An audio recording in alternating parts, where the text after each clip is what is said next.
न दी। एक तरफ कोलंबिया जैसा छोटा सा देश और उसके प्रधानमंत्री गुस्तावो पेट्रो खड़े हैं जो कोलंबिया के नागरिकों को हथकड़ी लगाकर लाने वाले जहाज को अमेरिका बैरंग वापस लौटा दे रहे हैं, और दूसरी तरफ हमारे प्रधानमंत्री जी खड़े हैं जो बेड़ी और हथकड़ी लगा करके लाए गए बेटों के अपमान पर एक शब्द नहीं बोल रहे।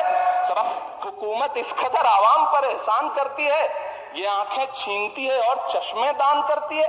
वो अब तिजारती पहलू निकाल लेता है, मैं कुछ कहूं तो तराजू निकाल लेता है। मैं इसलिए भी तेरे फन की कद्र करता हूं तो झूठ बोल के आंसू निकाल लेता है, क्योंकि जिस्म की मौत कोई मौत नहीं होती है। जिस्म मिट जाने से इंसान नहीं मर जाते, धड़कने रुकने से अरमान नहीं मर जाते, सांसें थम जाने से ऐलान नहीं मर जाते। जिस्म की मौत कोई मौत नहीं होती है। इमरान प्रतापगढ़ी जी 15 मिनट। धन्यवाद सभापति महोदय। कभी सुदामा पांडे धूमिल जी ने कहा था कि एक आदमी रोटी बेलता है, एक आदमी रोटी खाता है, एक तीसरा आदमी भी है जो न रोटी बेलता है न रोटी खाता है, वो सिर्फ रोटी से खेलता है। वो तीसरा आदमी कौन है? मेरे देश की संसद मौन है।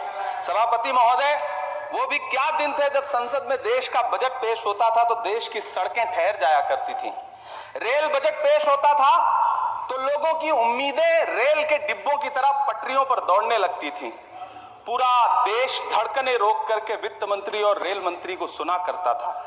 अफसोस, अब बजट पेश हो जाता है, मीडिया चैनल सरकार का महिमा मंडन करते हैं और बेचारी जनता बजट के आंकड़ों के शब्द जाल में उलझी हुई महीनों बाद समझ पाती है कि उसका तो फिर से कट गया। सभापति महोदय, पिछले 2 साल अमृतकालीन बजट पेश किए गए और इस बार एक नई शब्दावली गढ़ी गई है, तुष्टीकरण बनाम संतुष्टीकरण का बजट। सभापति महोदय, सुनने में कितना अलंकारिक लगता है ये शब्द। सोच रहा हूं देश के वित्त मंत्री और प्रधानमंत्री जी से पूछूं कि आखिर किसकी संतुष्टि?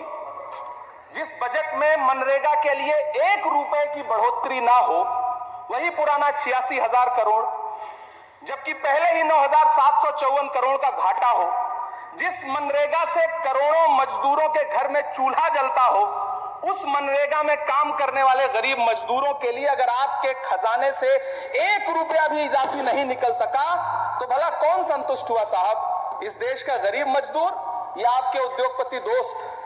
वो जो महाराष्ट्र में लोकसभा और विधानसभा के बीच में 40 लाख मतदाता बढ़ाए गए थे, अरे उन्हीं के लिए मनरेगा का थोड़ा सा बजट बढ़ा देते। क्या उसमें मनरेगा का एक भी मजदूर नहीं था 40 लाख लोगों में? सारे के सारे 12 लाख की छूट वाले से आगे के लोग थे। सभापति महोदय,